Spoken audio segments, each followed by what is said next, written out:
ये अपूर्ण को स्वीकार करने के कारण अपनी दुर्दशा है। कैसे हम स्थिति को प्राप्त हो गए, हम दूसरे की जरा जरा सी बातों में दुखी सुखी होते हैं। कितनी हमारी स्थिति गिर चुकी है, छोटे छोटे विषयों ने हमें परास्त कर दिया। छोटे छोटे भोगों की आकांक्षा के लिए हम किस किस के आगे घिघियाते हैं, हाथ फैलाते हैं। कितनी दयनीय दशा हो चुकी। सोचो, बाहर से हम बलवान बनते हैं, धनवान बनते हैं, बुद्धिमान बनते हैं, अंदर से छोटे छोटे विषयों ने हमें अपना गुलाम बना रखा है, जबकि हम परमात्मा अंश हैं, श्री कृष्ण अंश हैं।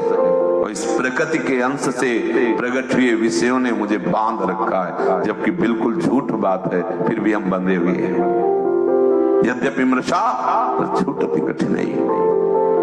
केवल अंशी की तरफ चलने से ही तुम्हें शांति प्राप्त हो सकती है, निर्भयता प्राप्त हो सकती है, निःशोक हो सकते हो, निश्चिंत हो सकते हो। दूसरा कोई उपाय नहीं।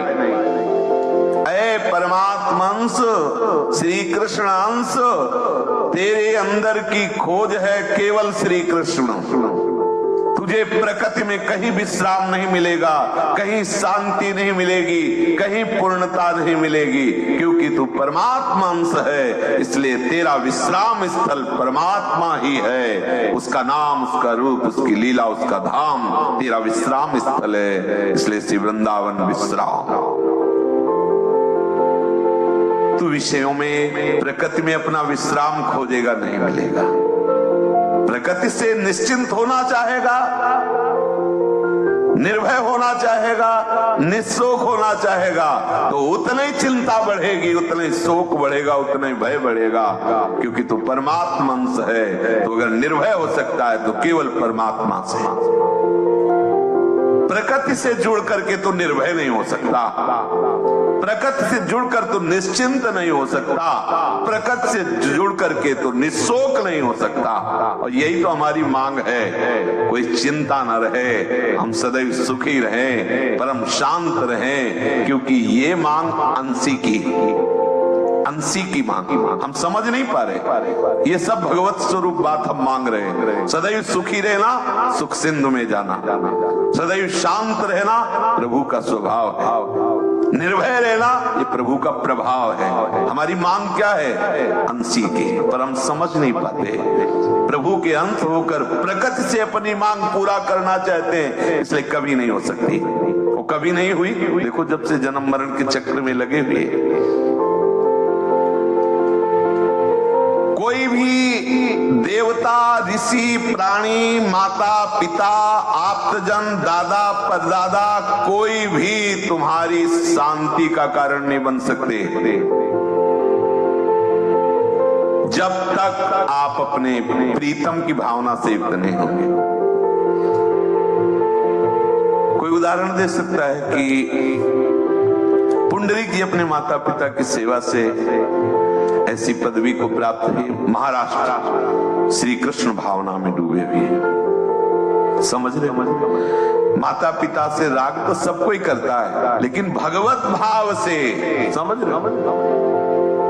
किसी से भी जुड़ो, किसी देवता, किसी से भी भगवत भाव यदि नहीं, अच्युत भावना विहीन हर बात कमजोर हो गई। अच्युत भावना है, भगवत भावना। अंशी को लेकर बात करो।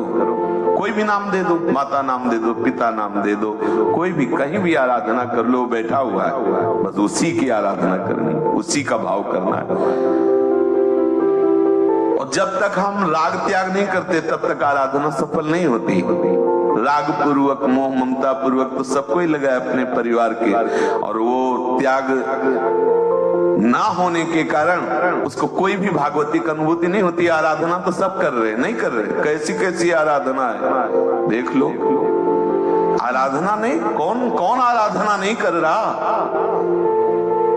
अरे बोले हरि क्या? अरे हरि की ही तो कह रहा हूं, कौन आराधना नहीं कर? सब रूपों में हरि तो है, लेकिन राग पूर्वक, पर हरि का भाव नहीं है। अच्युत भावना विहीन और राग पूर्वक सेवन करने से वो भगवत तत्व का अनुभव नहीं कर पा रहे। और यही वैराग्य पूर्वक हरि भावना से युक्त तो कहीं भी कुत्ते में भी भगवत साक्षात्कार कर लिया, भूत में भगवत साक्षात्कार कर लिया, भूत भी भगवान का दर्शन कराने का हेतु हो गया गोस्वामी तुलसीदास जी को। कोई भी ऋण उसके ऊपर नहीं रहता, ना देव ऋण, ना ऋषि ऋण, ना प्राणी ऋण, ना माता पिता का ऋण, ना दादा परदादा का ऋण, ना पितरों का ऋण, कोई ऋण नहीं रहता।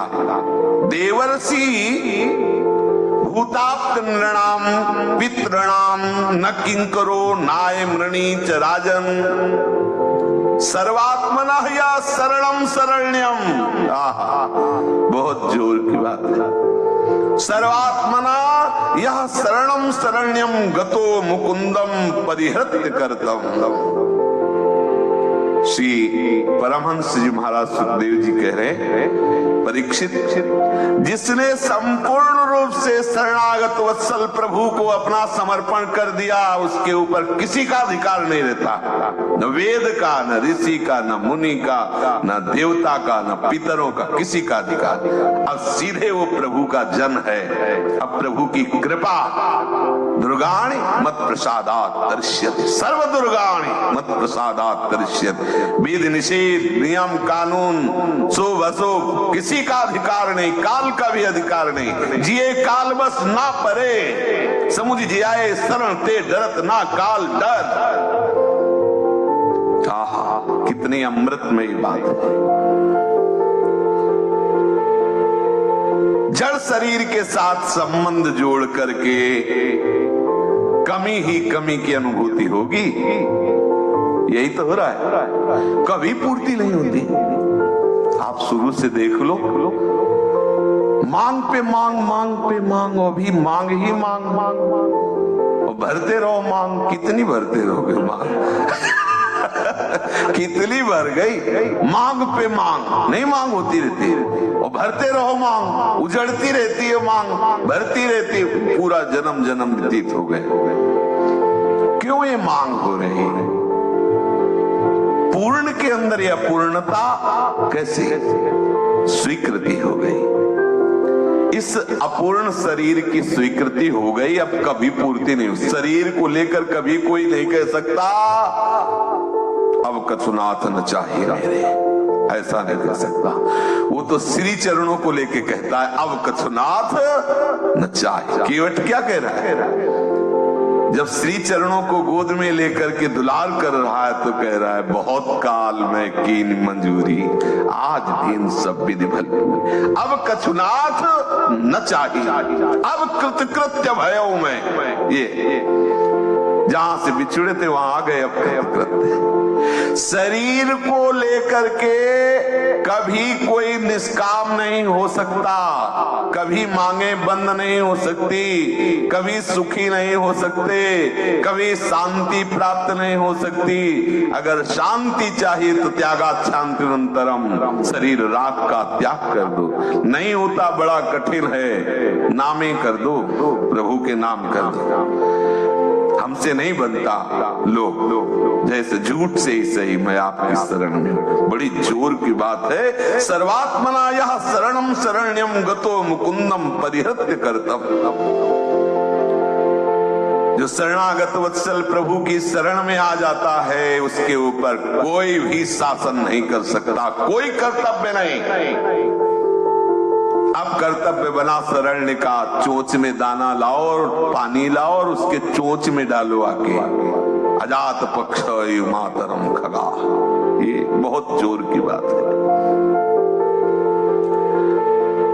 साधन काल में जीवन निर्वाह की समस्या, शरीर में रोग और भी अनेक विघ्न बाधाएं आती हैं, परंतु उनके आने पर भी प्रभु की कृपा का सहारा रहने से साधक को कोई भी रोग, कोई भी विघ्न, कोई भी विषय विचलित नहीं कर सकता। मानो अभी हमारी समर्पण की भावना तो बन गई, लेकिन स्थिति तो नहीं है ना। तो अभी कुछ घटना घटे, कोई हानि हो, कोई दुख हो, कोई रोग हो, दुखी सुखी होने की भावना बनने लगती है। तो कह रहे हैं कि भगवत कृपा का सहारा होने के कारण उसे ज्यादा विचलित नहीं होना पड़ेगा। कृपा बहुत जल्दी संभाल देगी, अंतर से भी और बाहर से। देखो, इतना विश्वास रखना है, कई बार कहा है सत्संग में भी कि तलवार आएगी गले तक और आपको लगेगा ये गई गर्दन, और वो तलवार हार बन जाएगी, पर वो यहां तक आने आने में लार सूख जाएगी। ये होता है। परिणाम में तो लिखित ले लो कि वो तलवार गले का हार बन के शोभा और सुख प्रदान करेगी, पर वो जो वहां से खिंची वो ऐसे आई तो यहां तक आते आते बस ये है कि उस समय तलवार को न देख करके हरि को देखे तो बच सकता है। बकाया अगर हरि को नहीं भी देख रहा है तो तलवार की